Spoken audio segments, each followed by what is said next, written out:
네, 안녕하세요. 제목이 굉장히 길죠. 코로나19로 인해 변화된 우리 시대의 데이터 트렌드를 발표하게 된 하용호입니다. 강의를 시작해 보도록 할게요.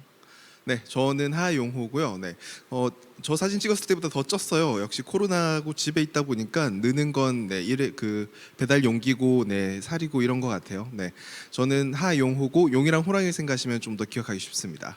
저는 데이터 사이언티스트로 일을 하고 있어요. 데이터 사이언스, 아직도 저희 부모님이 정확히 제가 뭘 하는지 잘 모르는 직업이죠. 어쨌거나 정리를 해보자면 데이터에서 패턴을 찾아내서 비즈니스 기회로 만드는 사람, 이렇게 길게 써도 약간 어렵긴 하죠, 그죠? 데이터를 잘 다뤄야 되다 보니까 프로그래머로서 이제 활동해야 되기도 했고, 패턴을 잘 찾아내야 되다 보니까 통계학자이자 인공지능 연구자로서 일을 하기도 했습니다. 그리고 이렇게 만들어낸 새롭게 찾아낸 패턴을 실제로 이제 이익으로 만들어내야 되기 때문에 많은 사람들을 설득을 하고 실제적인 길을 찾는 컨설턴트로서도 일을 했었어야 됐고요. 한 명의 사람이 이런 세 가지 일을 하니까 얼마나 멋있어 보여요. 실제로 하버드 비즈니스 리뷰에서 2012년에 나왔던 기사에 보면 21세기 가장 섹시한 직업이 데이터 사이언티스트래요. 근데 딱 봐도 그렇게 섹시하진 않잖아요. 네. 그래서 같은 하버드 비즈니스에서 2018년에 나온 기사가 당시에 데이터 사이언티스트들을 망하게 하고 있진 않냐. 이 데이터 사이언티스트들이 굉장히 많아졌지만 이걸로 실제로 성과를 내는 게 쉽지 않다라는 기사가 나왔습니다. 이 일을 저도 이제 거의 한 10년 가까이 하고 있는데 정말 쉽지 않은 것 같아요. 저는 이제 원래 그 데이터 사이언티스트로서의 시작은 SK텔레콤에서 이제 통신사에서 일을 하면서 시작을 했었어요. 여기에서 전 국민의 절반의 데이터를 열심히 분석을 하면서 이제 많은 인사이트를 얻어낼 수가 있었었죠. SKT 좋고요. 여러분 다른 통신사 쓰시면 번호 이동하세요. 저는 옛 회사를 사랑합니다. 그리고 이제 저는 사실은 또 그 부모님이 공무원이셔서 굉장히 안정지향적인 사람인데 정신 차리니까 창업을 했더라고요. 그래서 넘버웍스라는 회사를 창업을 해서 그 회사의 대표였었고, 어떻게 하다 보니 다행히 잘 되어서 이 회사를 카카오에 매각하면서 엑시스를 할 수 있게 되었습니다. 어쨌거나 스타트업은 드라마에 막 나왔지만 남대산 수지 이런 사람 없고요. 알죠? 저 같은 사람이 하고 있는 거예요. 어쨌거나 이 회사는 인공지능, 머신러닝, 빅데이터 이런 걸 하는 회사였었는데 데이터를 가지고 뭔가 이득을 만들어내는 데이터 프로덕트를 만들고 있었고, 동시에 또 사이드로 살기 위해서 여러 회사들의 컨설팅 같은 걸 하면서 또 아주 삶을 제대로 겪어볼 수가 있었었죠. 다행히 이제 이 회사가 카카오에 매각을 하게 되면서 저는 카카오에서 데이터 팀을 이끌게 됐고요. 거기에서 이제 이런 데이터와 비즈니스를 어떻게 연결하는가에 대한 부분을 집중적으로 풀고는 있었습니다. 카카오는 지금은 여러분들도 잘 아시는 대표적인 문어발 기업이 되었죠. 메신저, 모빌리티 등등 온갖 것들을 다 하고 있습니다. 참고로 저는 카카오의 주식을 하나도 안 가지고 있는데요. 좀 가지고 있었으면 요즘은 훨씬 더 기쁘게 이 자리에 섰을 텐데 하지만 여전히 카카오 사랑해요. 어쨌거나 굉장히 여러 가지 일을 했었었고 이런 우여곡절 끝에 많은 거를 겪어볼 수 있었던 것 같아요. 굉장히 험난한 데이터 과학자의 길이었지만 저런 많은 경험들을 토대로 여러 인사이트를 얻을 수 있었고, 오늘은 제가 일을 하면서 얻게 된 인사이트를 통해서 도대체 앞으로 세상은 어떻게 변해 나갈까, 그걸 한번 같이 그려볼까 해요. 참고로 최근에 또 창업을 했어요. 정신을 못 차렸죠, 그죠? 불효자 시즌 2를 시작을 하였고요. 저희 부모님의 시름이 깊습니다. 어쨌거나 저는 엑서에지 벤처 파트너스라는 약간 특이한 투자 회사를 창업을 했고요. 이제 스타트업들에게 돈만 보내기보다는 고민을 풀 수 있는 사람을 보내는 그런 일을 하고 있습니다. 보통 제가 가요. 오늘 발표 순서는 이렇게 크게 세 가지로 이루어져 있다고 봅니다. 이제까지 나왔던 되게 재밌는 여러 가지 엄청나게 다양한 말들 있잖아요. 빅데이터니 뭐니 이런 다양한 말들을 한번 정리를 해보고요. 그리고 이제까지는 이해를 했으니까 그럼 앞으로는 어떻게 될까? 10년 뒤의 미래를 한번 그려볼 겁니다. 그리고 그래, 미래까지 그려봤으면 이제 우리는 어떻게 해야 될까? 다가올 세상을 우리는 어떤 자세로 바라봐야 될까에 대해서 이야기를 해보도록 할게요. 자, 첫 번째, 이제까지 나왔던 것들을 한번 정리를 해보죠. 최근 10년 사이에 온갖 용어들이 나왔습니다. 그죠? 클라우드, 모바일, 빅데이터, 머신러닝, 무슨 새로운 영어 찍어내는 공장이 있는 것 같은 느낌이에요. 그죠? 근데 사실 이 많은 것들은 원인과 결과로 다 이어져 있어요. 그리고 원인과 결과로 다 이어보면 사실 이것들이 굉장히 쉬운 개념들입니다. 과외 강사처럼 여러분들에게 이제 말씀을 드릴게요. 2009년 12월에 KT에서 한국 기준으로 2009년 12월에 KT에서 아이폰을 출시를 했어요. 뭐 12월이니까 2010년이라고 치죠. 그리고 지금은 2020년이니까 10년이 지났습니다. 스마트폰 나온 지 10년밖에 안 됐는데 우리는 뭐 날 때부터 이거 있었던 것 같이 이거 없는 생활 꿈꿀 수가 없죠, 그죠? 완전히 우리 삶에 파고든 스마트폰이고 모바일 세상인데, 자, 이 모바일이 되면 스마트폰이 뭐가 가장 달랐을까요? 예전에 휴대폰을 샀을 때의 그때 그대로 평생 썼어야 됐죠. 하지만 지금은 앱을 깔고 앱에 따라서 우리 휴대폰의 기능이 끊임없이 확장이 돼 나갑니다. 가장 큰 특징은 앱이라고 할 수 있겠네요, 그죠? 근데 앱을 만들려면 서버가 필요하잖아요. 근데 이 스마트폰에 깔리는 앱은 옛날에 이런 소프트웨어 오피스 같은 것들이랑 좀 달랐어요, 그죠? 왜냐하면 사용자가 스마트폰의 앱은 유행이 굉장히 빠르기도 하고, 유행을 타면 막 하루 만에 사용자가 막 몇십만 명씩 늘기도 하고 폭발적으로 증가를 할 수 있는 거죠. 그럼 옛날 방식대로 막 서버를 막 이렇게 발주서를 내서 발주받고 반년 만에 받고 이런 방식으로는 도저히 이 앱을 개발해낼 수가 없습니다. 그래서 이러한 서버를 돈을 주고 빌려주는 서비스가 등장하게 되죠. 바로 클라우드예요. 그죠? 우리는 클라우드에다가 돈만 내면 필요한 컴퓨팅 파워를 끌어다가 쓸 수가 있고, 필요한 무한정의 저장 공간을 쓸 수가 있게 됐어요. 자, 무한정의 저장 공간이 있다 보니까 옛날에는 버렸을 기록들, 사용자들이 어떻게 했더라, 뭐 화면에서 이런 걸 클릭했다더라, 뭐 뭘 했다더라, 이런 소소한 정보들까지 다 기록을 해보기 시작합니다. 무한대의 공간이 있고 기록하는데 돈이 얼마 안 드니까요. 자, 그래서 이것들을 다 기록을 하다 보니까 데이터가 폭발적으로 증가하게 된 거예요. 그리고 이 앱 같은 걸 통해서 예전에는 하지 않던 오프라인의 기록도 온라인으로 넘어가게 되거든요. 뭐 예를 들어서 예전에는 짜장면 시킬 때 그냥 전화로 했겠지만, 그래서 아무런 기록이 안 남았겠지만 지금은 배달의 민족 서버에 남아 있을 거잖아요. 이런 식으로 온갖 것들이 데이터로 기록이 되고, 이것도 저장하는데 돈도 얼마 안 들다 보니까 데이터가 폭발적으로 증가하게 돼요. 이렇게 모인 것들이 너무 사이즈가 커지니까 우리는 빅데이터라는 이름을 붙였죠. 자, 이렇게 많은 빅데이터를 보니까 여기에서 뭔가를 할 수 있을 것 같은 거예요. 예를 들어서 어떤 사람이 내가 김밥 천국을 하고 있는데, 온라인상의 김밥 천국이라고 해볼게요. 어떤 사람이 와서 김치볶음밥, 참치볶음밥, 이렇게 잡채볶음밥을 시켜 먹었다면 아마 얘는 다음에 올 때도 뭔가 볶음밥을 시켜 먹겠구나. 그럼 볶음밥 쿠폰 같은 걸 주면 좋아하겠네. 이게 바로 비즈니스 기회죠. 그래서 많은 회사들이 이렇게 쌓여있는 데이터로부터 뭔가 분석을 해내면 우리가 새로운 비즈니스 기회를 잡겠다라는 걸 알게 됩니다. 그래서 이것을 잘 활용하기 위해서 데이터 분석, 데이터 사이언스 이런 그 새로운 일들이 생겨나기 시작한 거죠. 다행히 저도 직업을 얻을 수 있게 되었죠, 그죠? 네, 자, 데이터 분석을 열심히 하는데 데이터가 증가하는 속도가 더 빠른 거예요. 사람이 늘어나는 속도는 한계가 있죠, 그죠? 그래서 데이터가 너무 폭발적으로 증가하니까 도저히 사람으로는 안 되겠다. 어떻게 해야 되겠다?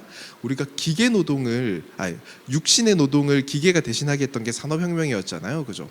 정신 노동을 기계가 대신하게 해보자. 정신 노동의 아웃소싱을 시켜보자고 해서 머신러닝이 나왔어요. 그래서 머신러닝이 사람 대신 데이터를 보고 패턴을 찾아내고 추론을 하는 이런 상황이 된 건 거죠. 참고로 머신러닝이 제대로 정말 우리가 인정할 만큼의 좋은 성능이 나오기 위해선 세 가지가 필요해요. 훌륭한 알고리즘, 엄청나게 많은 서버, 그리고 엄청나게 많은 데이터가 필요하거든요. 사실 훌륭한 알고리즘은 옛날부터 있어 왔지만 충분히 많은 서버와 충분히 많은 데이터는 이제까지 없었는데, 클라우드 때문에 충분히 많은 서버가 있게 됐고, 빅데이터 때문에 충분히 많은 데이터가 있게 됐어요. 그래서 머신러닝이 성능이 좋아지기 위한 3대 요소가 갖춰지면서 굉장히 쓸만하게 된 건 거죠. 자, 이렇게 만들어진 머신러닝은 우리에게 새로운 서비스로 다시 다가옵니다. 여러분들이 유튜브 갔었을 때 귀신같이 내가 보고 싶은 것들을 골라주는 이유가 이런 머신러닝의 동작에서인 건 거죠.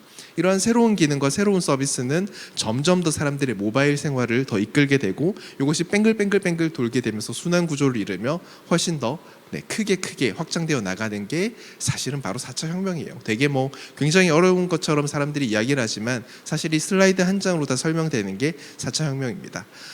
이 순환을 잘 따라잡기 위한 기업이나 이런 조직의 변화가 디지털 트랜스포메이션이기도 하고요. 네, 수없이 많은 이야기들이 있었지만 사실은 이 한 장으로 깔끔히 정리되는 게 이제까지 나왔던 것들이라는 거. 아주 쉽죠, 그죠?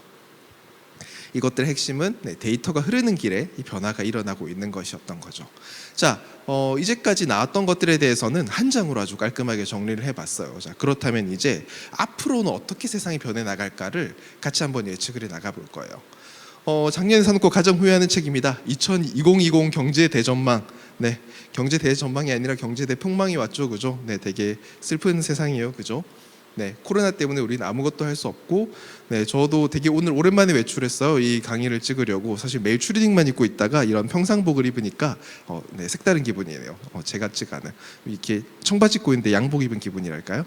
어쨌거나 다시는 예전과 같이 살 수 없는 시대로 갑자기 다들 접어들게 되었어요. 정말 쉽지 않죠. 지금 시대를 일컫는 한 가지 단어가 있다면 뉴노멀이죠. 비정상적인 것들로 보이는 것들이 이제는, 예전에는 비정상적인 것들이 이제는 새로운 표준이 된, 이제는 정상으로 보이는 것들을 우리는 뉴노멀이라고 합니다. 우리가 뉴노멀에 접어들었다는 걸 여실히 느낄 수 있는 사진 몇 개를 보여드릴 거예요. 자, 이 사진 보면 예전 같으면 무슨 이 신기한 일이야라고 했겠지만 지금은 아무런 설명 없이도 보자마자 아실 수 있을 거예요. 아, 이거 코로나 때문에 격리돼서 밥 먹는 거구나. 이 사진도 이제 우리 영화는 영화관에서 보는 건 꿈도 못 꾸고 차 안에서 이렇게 볼 수 있는 거구나. 이 사진도 그냥 옛날에 봤으면 무슨 외국에서 신기한 행사 하나 했겠지만 지금은 보면 사회적 거리두기 때문에 떨어져서 앉는 거구나라는 거 말하지 않아도 알 수 있죠. 이 비닐 사이에 두고 껴안고 있는 엄마와 딸의 모습에서도, 엄마 딸 맞겠죠? 네, 왜 이렇게 됐는지를 우리는 말하지 않아도 알 수 있어요. 특이한 것이 아니라 이미 노말이 되었기 때문에 말하지 않아도 알 수 있는 이 뉴노멀 시대에 접어들게 되었습니다. 자, 이런 뉴노멀 시대가 뭔가 하여간 우리 이제까지와는 똑같이 살고 있지 않잖아요. 앞으로 똑같이 살아갈 수도 없을 것 같고. 그렇다면 이러한 세상에서 세상은 어떻게 바뀌어 나갈까? 앞으로 10년 동안 우리 삶은, 인생은, 산업은 어떻게 바뀌어 나갈까를 한번 같이 상상을 해보도록 하죠. 미래를 예측하는 제일 쉬운 방법은 1년 뒤를 상상하는 게 아니라 10년 뒤를 상상을 하는 거예요. 예를 들어서 내가 내년에 전기차를 타고 있을까? 잘 모르겠죠, 그죠? 근데 내가 10년 뒤엔 전기차를 타고 있을까? 난 전기차 타고 있을 거야, 그죠? 그래서 어떤 것들은 극단으로 보내고 나면 굉장히 예측하기가 쉬워져요. 그래서 우리도 10년을 기준으로 미래를 한번 예측해 보도록 하겠습니다. 저는 얼마 전에 TV를 샀어요. 집에 있으니까 할 게 딱히 없잖아요, 그죠? 넷플릭스, 왓챠 가입하면서 열심히 달렸는데요. 네, 좀 더 큰 화면으로 보고 싶어서 큰맘 먹고 TV를 샀는데, 사실 일본 올림픽도 취소됐고 코로나 시국이고 다들 경제도 힘들다고 하니까 TV 값이 좀 저렴하지 않을까라고 생각을 했었어요. 근데 비싸요. 너무 비싸요. 내가 예전에 들었던 가격보다 한 10% 20% 더 비싼 것 같아요. 그래서 검색을 해봤더니 코로나 때문에 중국 공장이 문을 안 연다는 거예요. 중국 공장이 문을 안 여니까 부품이 없고, 부품이 없으니까 생산이 안 되고, 이미 있었던 물건을 팔려고 하다 보니까 이게 굉장히 비싸졌다는 거예요.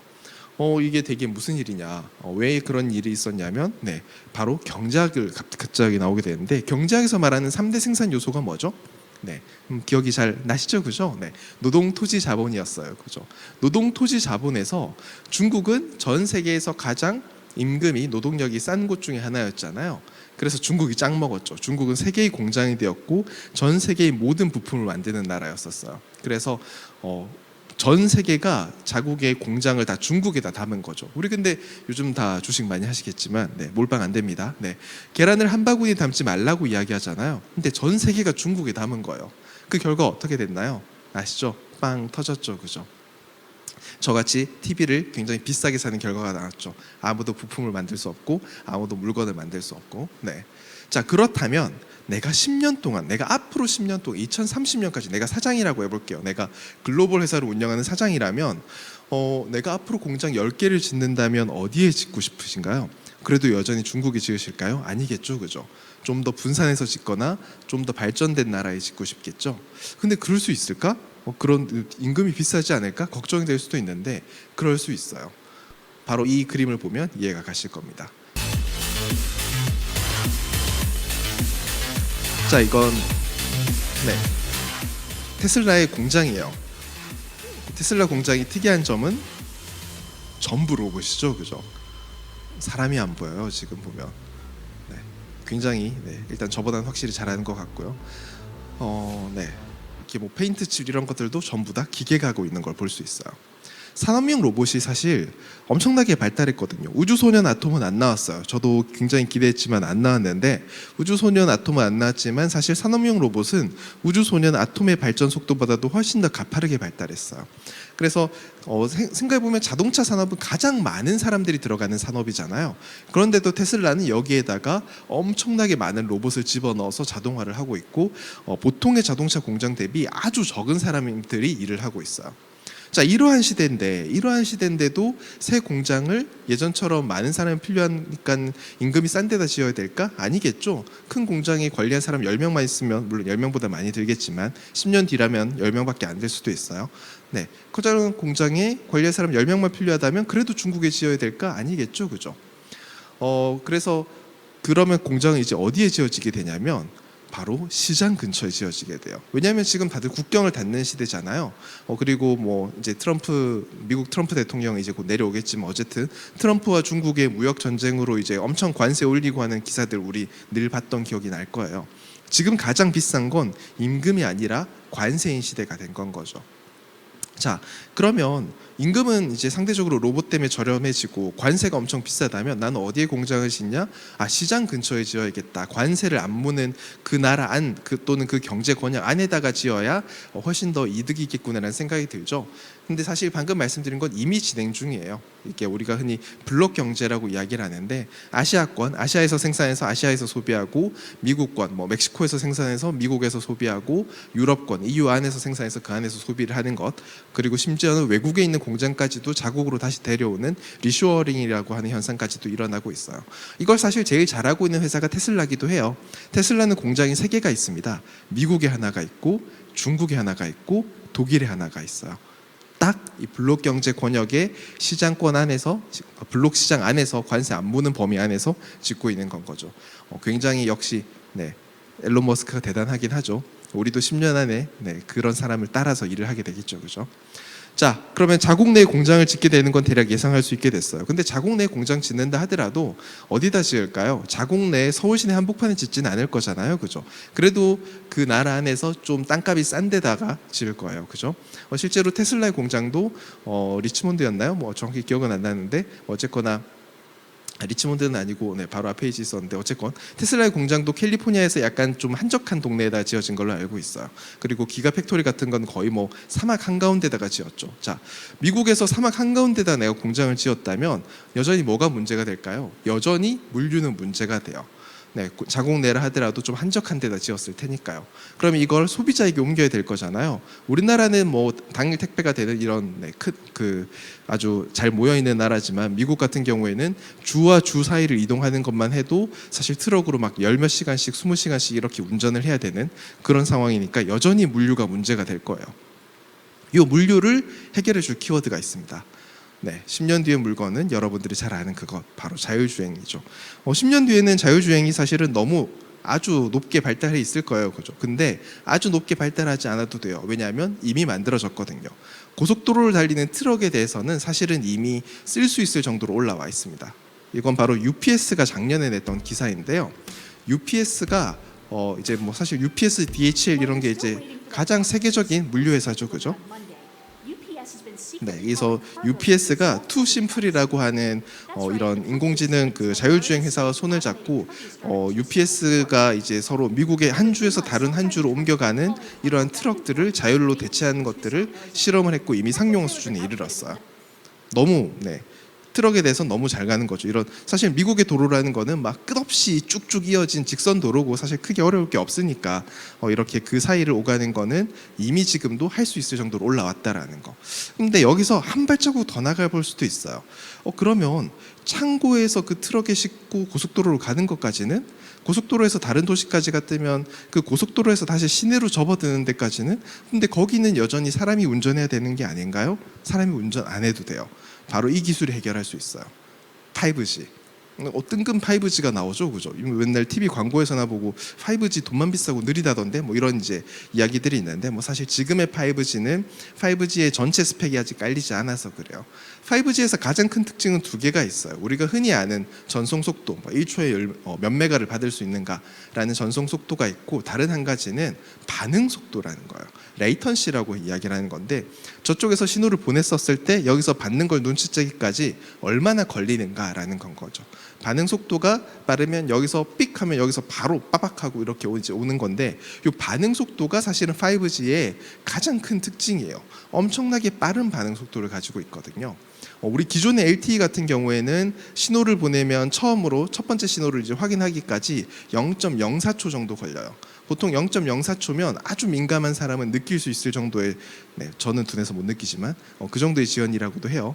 자, 그런데 5G 같은 경우는 0.004초.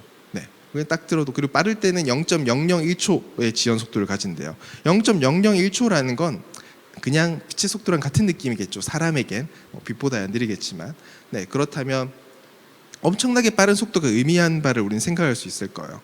자, 지금 우리 본체랑 모니터 보통 뭘로 연결하세요? 선으로 연결하시죠. 유선으로 연결하셨을 거예요. 이 유선으로 연결했던 걸 이제는 어떻게 하면 된다? 무선으로 연결해도 똑같이 빠르니까 바로바로 볼 수 있으니까 무선으로 해도 되고, 무선으로 연결해도 된다라는 건 이것들은 서로 떨어져 있어도 된다라는 뜻이기도 해요.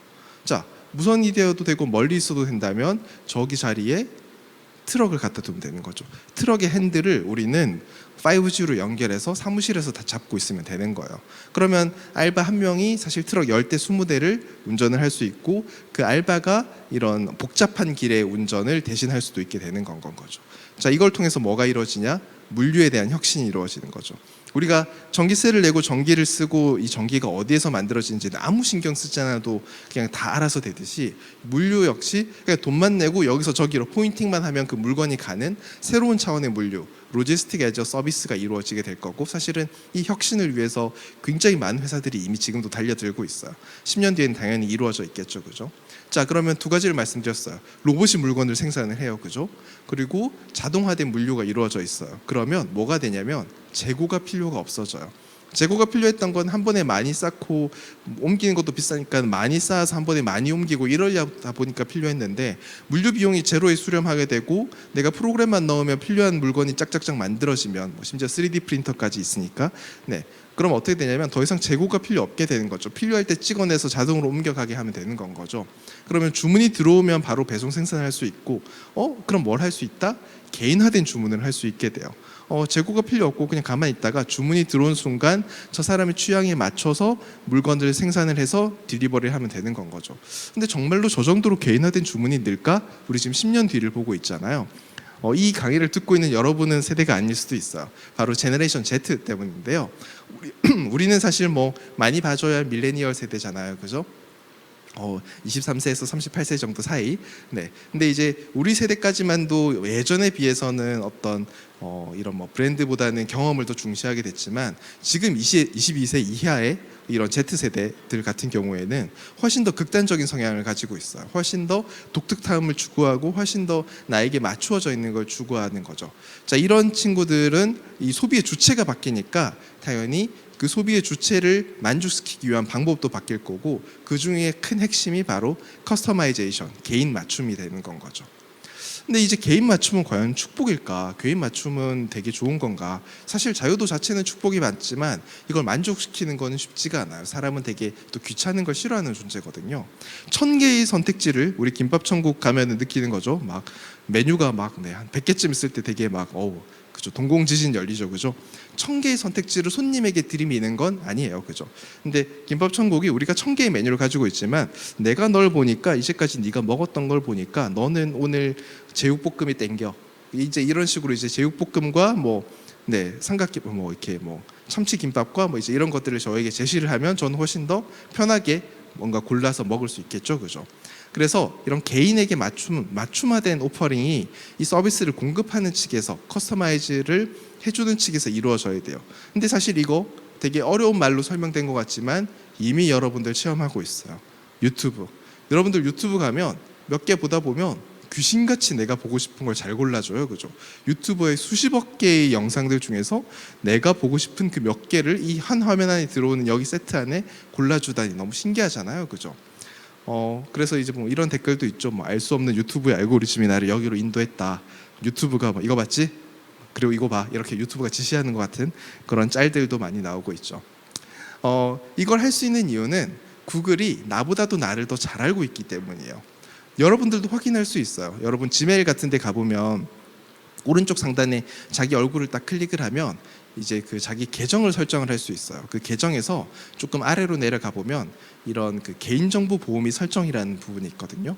그래서 그거를 클릭을 하고 나면 저기 또 왼쪽 아래 내려가 보면 광고 개인 최적화라는 부분이 있어요. 이 구글이 숨겨놨긴 했지만 자기네들이 우리가 구글이 우리 개인을 어디까지 파악했는가를 쫙 이렇게 다 기록을 해두고 있는데, 여기 가보면 정말 놀라워요. 뭐 내가 개랑 고양이 중에 개를 더 좋아하는지, 뭐 어디 사는지, 자동차는 뭘 타는지, 뭐 가족 관계는 어떤지, 뭐 이제 연인은 있는지, 이런 것들을 구글이 쫙 파악을 하고 있어요. 뭐 이거 지금 요거 같은 경우는 제 페이지인데 뭐 이거 스크롤이 끝도 없어요. 쭉쭉쭉 내려가요. 가보면 여러분들 다들 깜짝 놀라실 거예요. 이렇게 나를 잘 아니까 유튜브가 그렇게 나한테 딱 맞는 영상을 추천할 수 있었던 건 거죠. 그래서 이런 데이터를 가진 플랫폼 기업, 유튜브, 페이스북 이런 애들이 얼마나 높은 가치를 가지는지 여러분들 다들 잘 아시죠? 그죠? 주가 엄청나죠? 그죠? 자, 그러면 근데 우리가 유튜브나 페이스북이 아닌데 그러면 다른 회사는 맞춤 제안을 어떻게 할까? 고객의 정보를 알아야 되잖아요. 근데 우리는 고객 정보 모르는데 돈을 내고 그 정보를 이용할 수 있게 하면 돼요. 내 정보를 어딘가 믿을 수 있는 공간에다 올려두고 다른 회사들은 새로 생긴 회사들이라도 돈 내고 내 정보를 가져갈 수 있게 하면 돼요. 나의 소중한 정보를 올리려면 모두가 접근할 수 있으면서 동시에 누구의 것도 아닌 믿을 수 있는 그런 공간이 필요하게 되는 건 거죠. 근데 이거 되게 모순적이죠. 누구의 것도 아니면서 하지만 믿을 수 있는, 아무나 접근할 수 있는 공간? 그런 게 가능한가? 근데 그게 있어요. 실제로 있어요. 바로 블록체인입니다. 우리 블록체인 하면 사실은 뭐 비트코인 가자 이거밖에 기억 안 나실 텐데, 실제로 이런 블록체인 기술은 이걸 위해서 만들어진 기술은 아니에요. 블록체인 기술을 아주 심플하게 이야기를 하면 모두가 복사본을 충분히 가지고 나야 다음 스테이지로 넘어가게 만든 기술이에요. 모두가 복사본을 충분히 가지고 나야 다음으로 넘어갈 수 있기 때문에 뒤에 누군가가, 나중에 나타난 누군가가 나쁜 짓을 하려고 그래도 세상에 뿌려진 복사본을 다 바꿀 수 없잖아요. 그러다 보니까 이거 못 바꾸겠구나 이렇게 해서 이제 신용이 생산해지는 거죠. 그래서 기술로서 신용이 발생하고 유지되는 건 거죠. 블록체인은 아주 심플하게는 전 세계에 복사본을 뿌려서 신용을 확보하는 기술이라고 보면 돼요. 되게 쉽죠, 그죠? 근데 이제 꼭 여기서 주고받는 게 돈일 필요는 없어요. 그냥 정보면 되거든요. 근데 돈이 제일 소중한 정보다 보니까 이걸 너무 먼저 하긴 했지만 실제로는 정보를 유통하기 위한 채널이라고 보시면 돼요. 원래 공유지의 비극이라는 말이 있는데, 공유지에서는 막 서로 자기 욕심을 채우다가 거기가 황폐해진다는 건 거죠. 근데 블록체인에서는 공유지의 희극이 발생해요. 예를 들어서 뭐 이런 포인트 교환소를 만든다 치면 뭐 롯데, GS, 신세계가 한쪽 서버에다가 자기 정보 넣는 거 되게 싫어하겠죠, 그죠? 그렇지만 블록체인에서는 누구의 것도 아니라고, 그럼 공공의 공간에다가 올려놓고 만들자 이러면 실제로 이제 이런 걸 해볼 수가 있는 거죠. 실제로 그 전 세계에서 가장 큰 물류 기업인 머스크가 이런 통관에 필요한 수없이 많은 다른 표준을 블록체인을 통해서 이렇게 큰 다툼 없이 통일했었던 케이스가 있어요. 그래서 이제 블록체인과 이제 블록체인 위에서 돌아가는 스마트 컨트랙트라는 기술이 결합이 되면, 스마트 컨트랙트라는 거는 이제 블록체인은 정보를 올리는 건데 우리 프로그램도 사실은 정보잖아요. 그래서 내 개인 정보와 내 개인 정보를 접근할 때 돌아갈 프로그램도 같이 올려두는 거예요. 그러면 어떤 기업들이 내 정보를 가져갈 때 그 프로그램에 따라서 자동으로 나에게 돈이 입금이 되는 건 거죠. 그래서 이렇게 되면 훨씬 더 사람들이, 이제 많은 회사들이 잘 정보를 활용할 수가 있겠죠, 그죠? 지금은 구글이나 페이스북이 독점하고 있는 이 개인 정보는 그래서 점차 다시 개인에게 귀속이 될 거고, 개인은 이 정보를 블록체인 위에서 믿을 수 있는 네트워크에 올려서 이 내 개인 정보가 지금은 구글이나 페이스북의 이익이 되지만 나의 이익으로 바뀌는 시대가 올 거예요. 이거 당장은 미래 이야기 같지만 앞 세션에도 나왔지만 전 세계가 사실 이 방향으로 가고 있어요. 마이데이터 사업 같은 경우도 금융 데이터의 주권이 은행 카드사가 아니라 나에게 오게 하는 과정이었잖아요. 이것은 되게 큰 흐름이라 뭐 이렇게 이미 일어나고 있는 일이죠. 참고로 저 정보들이 더 같이 쓰려면 어떻게 해야 된다? 내 오프라인 활동까지 전부 온라인으로 데이터로 기록이 돼야 될 거잖아요. 근데 사람들이 그렇게까지 할까? 내 개인의 사소한 정보까지 전부 다 온라인에 올릴까? 근데 그것이 일어났죠. 또다시 등장한 코로나. 무서워서 밖에 못 나가죠. 밥도 온라인, 친구도 온라인, 수업도 온라인, 이 강의조차도, 이 세미나조차도 다 온라인으로 다들 접하고 계시죠. 자, 이러한 시대가 돼서 이전엔 안 하던 것들까지, 안 하던 사람들까지 모두 다 강제로 온라인으로 올라가는 시대가 갑자기 왔어요. 모든 활동이 온라인으로 기록되고 데이터가 되는 시대로 접어들고 있는 거죠. 그것이 만들어낼 사회 변화는 뭘까요? 이렇게까지 되면 세상이 변해 나갈 거잖아요. 여러 가지 해체들이 일어나요. 첫 번째는 직업 해체죠. 자, 여러분들 집에서 추리닝 입고 회사 일을 하잖아요. 회사 일을 받아서 하고 있어요. 회사 일을 받아서 일부를 받아서 수행을 하는 건데, 근데 나는 물리적으로 한 회사에 있는 게 아니잖아요. 그럼 난 여전히 A 회사만을 위해서 일을 할 필요가 있을까? B 회사 일을 받아서 해도 되지 않을까? 자기 전문을 살릴 수 있는 일을 여러 회사로부터 받아서 수행하는 형식의 일이 굉장히 늘어나게 될 거예요. 부가적으로 교육의 해체도 같이 일어나게 되죠. 이제는 학교가 한 군데 갔으니, 옛날에는 뭐 무슨 초등학교 한 군데 갔으니까 그 초등학교에 있는 선생님들 밖에 만날 수 없었고 그분들로부터 밖에 배울 수 없었죠. 하지만 어차피 모니터를 통해서 만난다면 꼭 한 학교에 소속된 선생님들을 만날 필요가 있나요? 아니죠. 전 세계에 소속된 선생님들을 만나도 되죠. 개별 잘 가르치는 선생님을 소싱해서 리모트로 만나도 되는 거죠. 자, 직업의 해체가 일어나고 교육의 해체가 일어나면 뭐가 일어날까요?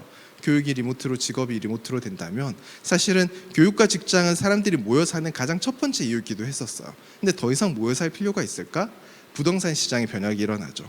그래서 사람들은 더 이상 한 군데 집중해서 사는 도시화 현상이 아니라 역도시화 현상이 조금씩 일어나게 될 거예요. 실제로 올 1년 동안 가장 집값이 가열차게 떨어진 곳이 실리콘밸리의 중심가입니다. 전 세계에서 가장 월세가 비싼 동네가 월세가 10몇 % 이상 떨어졌어요. 그리고 수없이 많은 회사가 본사를 이렇게 미국 전역으로 실리콘밸리를 벗어난 쪽으로 이전을 하고 있는 현상도 일어나고 있기도 하고요. 자, 이러한 해체된 환경에는 뭐가 필요할까요? 직장이 잘 구성되기 위해서는 일을 잘게 나누고 리모트로 있는 사람들에게 잘 분배하고 취합하는 일, 교육 역시도 교육 과정을 잘게 나누고 이 많은 컨텐츠들을 또 개인에게 큐레이션 해주는 일이 필요하게 될 거예요. 그죠? 자, 근데 이 모든 니즈에 대한 모든 공급, 이걸 커스터마이징 해주는 새로운 직업, 새로운 산업이 발생하게 될 거예요. 이런 결합과 분해와 결합을 다시 만들어주는. 저 매칭 사람이 할 수 있을까요? 못하겠죠, 그죠? 수천 수억에 대한 매칭이니까 역시 인공지능이 담당하게 될 거예요. 10년 뒤에는 유튜브 알고리즘 따라서 우리가 영상을 보듯이 여러분들은 인공지능이 제안한 일과 교육을 하게 될 거예요. 약간 무서운 느낌이 들기도 하죠. 이게 빅브라던가? 근데 사실 얼핏 생각하면 무섭지만 사실은 지금도 정부가, 회사가, 학교가 정해주고 있어요. 심지어 학교가 우리나라의 모든 학생들은 다 이 교육과정 따르라면서 이제 어떻게 보면 딱 한 개만 골라서 강제적으로 정해주고 있는 건 거죠. 오히려 최적화의 주체가 개인에게 돌아오는 과정이라고 봐도 되지 않을까라는 생각을 해봐요. 이 모든 것 지금 당장은 아니지만 우리는 저 방향으로 다가가고 있다는 것. 마지막입니다. 우리는 사실은 이미 꽤 미래에 와 있어요. 이거 1965년에 나왔던 미래를 그린 만화예요. 미래에는 이렇게 우주로 소풍 가고 이런 일 하지 않을까 했는데 사실은 이 그림을 잘 보니까 이미 많이 이루어져 있어요. 이렇게 왔다 갔다 하는 우주선 스페이스X가 만들고 있고, 태양열을 이용한 집 이미 만들어졌고, 전파 신문, 인터넷 포털이 이미 잘하고 있죠, 그죠? 로봇 청소기, 모양은 저거랑 좀 다르지만 저희 집에 샤오미 청소기가 지금도 일을 하고 있을 거예요. 영상 통화 역시 스마트폰으로 다 만들어졌죠. 우리가 미래의 일이라고 생각했던 것들이 사실은 우리 늘 똑같이 살고 있는 것 같은데라고 생각하지만 이미 미래에 와 있는 거죠. 지난 시기의 키워드에 대해서 앞서 말씀드렸어요. 클라우드, 빅데이터, 모바일 많은 것들에 대해서 말씀드렸고, 그리고 새로운 시기의 키워드들에 대해서도 말씀드렸어요. 자율주행, 인공지능, 언택트, 5G 이것들이 우리 삶을 어떻게 바꿔 나갈지도 말씀드렸죠. 이것들도 역시 되게 그려지죠. 어떻게 바꿀지. 근데 이 거대한 변화 사이에 핵심이 있죠. 이 거대한 변화의 핵심 바로 하나. 저 모든 과정에서 주고받는 단 한 가지, 데이터죠. 개별 활동이 데이터로 기록되고 그것을 기반으로 데이터를 공급받고 일을 하면서 새로운 데이터를 만들고 그리고 보상으로 데이터를 받아요. 우리는 이러한 시대에 살고 더욱더 이러한 시대로 바뀌어 나가게 될 거예요. 제가 6년 전에 세바시에 나갔던 적이 있어요. 짤을 보니까 젊네요. 저 때는. 근데 2014년에 제가 세바시에서 드렸던 말은 일을 해 나가기 위해서 데이터 리터러시가 필요하다. 데이터를 읽어내는 능력이 필요하다라고 말씀드렸어요. 근데 2020년 제가 드리고 싶은 말씀은 살아나가기 위해서 데이터 리터러시가 필요하다. 살아나가기 위해서 데이터를 읽어내고 그 행관과 앞으로 나갈 모습을 그려낼 수 있어야 된다는 말씀을 드리고 싶습니다. 두려워하지 말고 접근하시고 변화의 흐름에 관심을 가지시고 거기 숨은 기회를 찾아보세요. 그게 여러분들을 이 시대에 더욱더 자유롭게 할 겁니다. 수고하셨습니다. 정말 수고하셨습니다. 정말 재미있는 강연 여러분들께서 함께 하셨습니다. 이미 우리가 미래에 와 있다라는 말에 굉장히 공감을 하는 것 같습니다. 데이터와 관련해서 굉장히 또 중요한 강연 해주셨는데요. 자, 이렇게 많은 분들이 또 질문을 올려주셨어요. 그래서 하나씩 살펴보도록 하겠습니다. 답변 들어보는 시간 갖도록 하겠습니다. 네, 첫 번째 질문입니다. 좋은 산업 생태계 조성에 가장 필요한 선행 조건이 무엇인지, 그리고 규제 혁신, 정부 지원과 기업 간 교류 협력 등 이 중에서 무엇이 가장 중요하나요? 라는 질문입니다. 네. 사실 이 부분에 대해서는 앞서 네이버 CPO님께서 해주셨던 말씀과 제 생각도 동일해요. 뭐랄까요? 이런 규제, 그러니까 사실은 굉장히 많은 발전을 하고 싶지만 항상 턱턱 걸리는 것들이 이제 규제랑 이런 거 하면 안 된다는 금지들이거든요. 그래서 정부 지원은 사실은 지금도 너무 잘 되고 있는 것 같고, 사실 이런 행사나 데이터진흥원, 저도 이제 되게 좋아하는 단체인데 정말 잘해주시죠. 근데 이제 항상 이렇게 잘하라고 북돋는 거 이면에는 굉장히 옛날에 만들어졌던 법들이 이 혁신을 가로막는 적이 너무 많았거든요. 그래서 저는 개인적으로는 규제 혁신이 필요하고, 물론 데이터 3법을 통해서 조금 더 풀리긴 했지만 조금 더 공격적으로 풀려야 될 필요가 있지 않나라는 생각을 하고 있습니다. 네, 답변 잘 들었습니다. 이제 두 번째 질문 가도록 하겠습니다. 디지털 트랜스포메이션으로 물류, 통신, 서비스 등에서 등장하는 새로운 직업들이 어떤 것이 있을지, 그리고 지속 가능할 것으로 보시는지요? 라고 해주셨는데요. 이 질문에 대한 답변을 들어보도록 하겠습니다. 네. 사실 그 새로운 직업들은 일단 저만 해도 굉장히 새로운 직업이죠. 뭐랄까요, 데이터를 분석을 해서 뭔가 새로운 걸 찾아내니까요. 근데 또 다른 한편으로 저의 직업은 조금 지나면 없어질 직업이에요. 무슨 말이냐면 여러분들 예전에 오피스가 처음 도입됐을 때는 회사에 오피스를 전담으로 하는 직원이 있었어요. MS 오피스 쓰는. 되게 이상하죠, 그죠? 근데 결국 그 직업들은 해체가 되고 개인이 회사에 원래 일을 하면서 워드도 쓰고 엑셀도 쓰고 하면서 일을 하고 계실 건 거죠. 우리가 새로운 직업의 탄생을 생각하기보다는 기존의 일들이 새롭게 변모하게 될 거예요. 데이터라는 것이 붙으면서 훨씬 더 그것이 실제로 우리가 맞이할 실제와 더 가까울 것 같다는 생각이 듭니다. 네, 답변 잘 들었습니다. 이제 세 번째 질문으로 가도록 하겠습니다. 육체 노동의 대체제로 로봇을, 그리고 지식 노동의 대체제로 머신러닝, ML과 AI를 들어주셨는데요. 그렇다면은 앞으로 우리가 참 많이 얘기를 하는 부분입니다. 사람의 역할은 어디에 집중을 해야 할까요? 라는 질문이에요. 사람이 하는 역할은 우리가 일을 할 때 생각해 보면 되는데요. 사실은 우리가 일을 할 때 두 가지의 일을 하고 있어요. 하나는 전 세계에서 이 일을 나 말고 다른 사람도 너무 많이 하고 있을 것 같은 일. 예를 들어 벽돌 나르기 같으면 나만 벽돌 나르는 게 아니라 쟤도 벽돌 나르고 다 나르고 있겠죠, 그죠?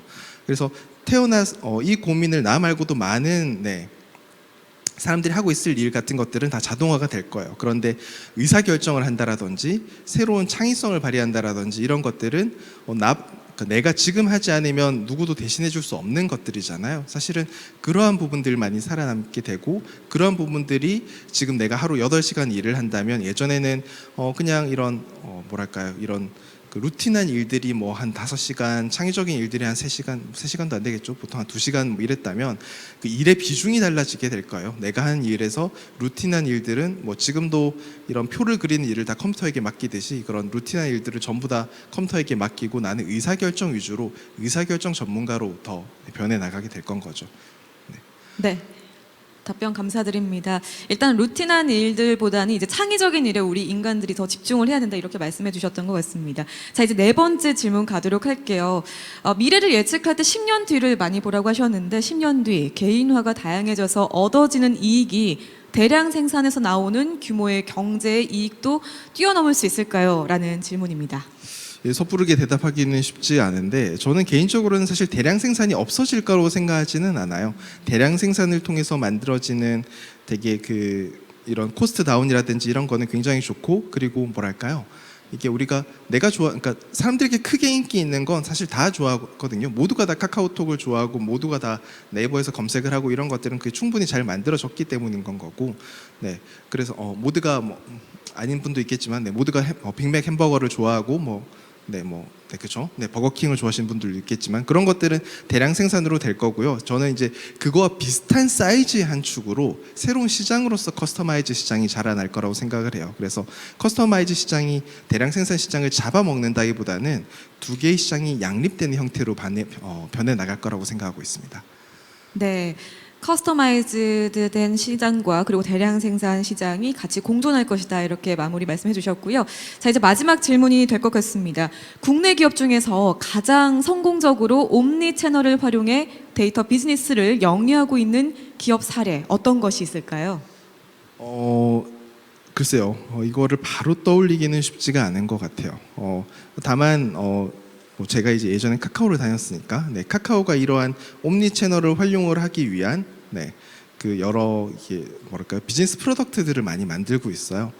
예를 들어서 여러분들이 참고로 옴니 채널이라는 건 여러 개의 채널을 다 결합을 한 걸 이야기를 하는 거잖아요, 그죠? 예를 들어서 여러분들이 백화점을 갔을 때 백화점 자리에 있는 QR을 찍으면 거기에서 바로 이제 백화점이 아니라 식당이라고 해보죠. 식당에 갔을 때 QR을 찍으면 메뉴가 뜨고 메뉴에서 바로 주문을 해서 카카오페이로 결제를 하고 밥을 먹는데 그러고 나면 자동으로 그 필친이죠. 플러스 친구에 등록이 돼서 그 식당이 다음에 무슨 세일 행사 같은 거라면 그때의 메시지가 나에게 오고 근데 또 밥을 먹을 때마다 쿠폰이 적립이 되어서 내가 한 10번 먹었으면 밥이 아니라 커피라고 해보죠. 10번 먹었으면 커피 쿠폰, 무료 쿠폰이 자동으로 생성되고 이제 이러한 유의 작업들을 카카오가 이걸 하기 위한 컴포넌트들을 이미 다 만들었거든요. 그리고 이것들을 전부 엮는 작업들을 해 나가고 있어요.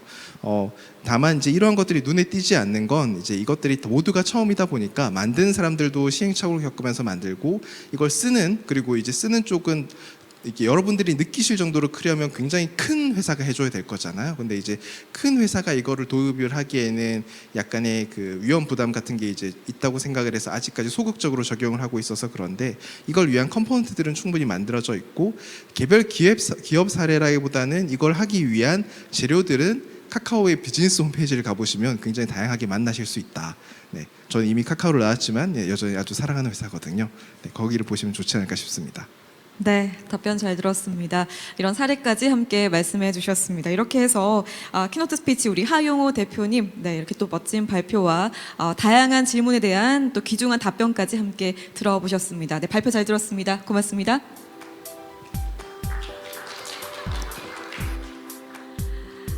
네, 말씀 주신 것처럼 우리는 이미 미래의 그 변화 속에 있습니다. 어떻게 보면 이 코로나19 상황이 이 미래의 어떤 변화에 가속화시키는 그런 상황이 아닐까 싶은데요. 그렇기 때문에 데이터 리터러시, 우리가 이 부분에 대해서 더 집중을 해야 되지 않을까 싶습니다. 그렇기 때문에 오늘 열리고 있는 이 행사 굉장히 의미가 깊지 않나 이런 생각이 드는데요. 저희가 준비한 키노트 스피치는 여기서 마무리하겠고요. 이제 시작하시죠. 점심 식사 할 시간입니다. 휴식 시간, 그러니까 브레이크 타임, 점심 식사 후에는요. 1시 30분부터 저희가 각 트랙별로 각각의 온라인 채널에서 2020 데이터 그랜드 컨퍼런스가 이어질 예정입니다. 참고로 오늘 컨퍼런스는 코로나19 상황을 저희가 고려해서 일부 발표는 사전 녹화로 저희가 영상으로 제공된다는 점 여러분들의 양해를 부탁드리겠습니다. 그리고 말씀드린 것처럼 이번 행사는 카카오 TV, 네이버 TV 그리고 유튜브를 통해서 여러분들께서 계속해서 시청하실 수가 있습니다. 자, 그러면 식사 맛있게 하시고요. 1시 30분에 다시 뵙도록 하겠습니다. 저는 잠시 후에 다시 찾아뵐게요. 식사 맛있게 하십시오. 고맙습니다.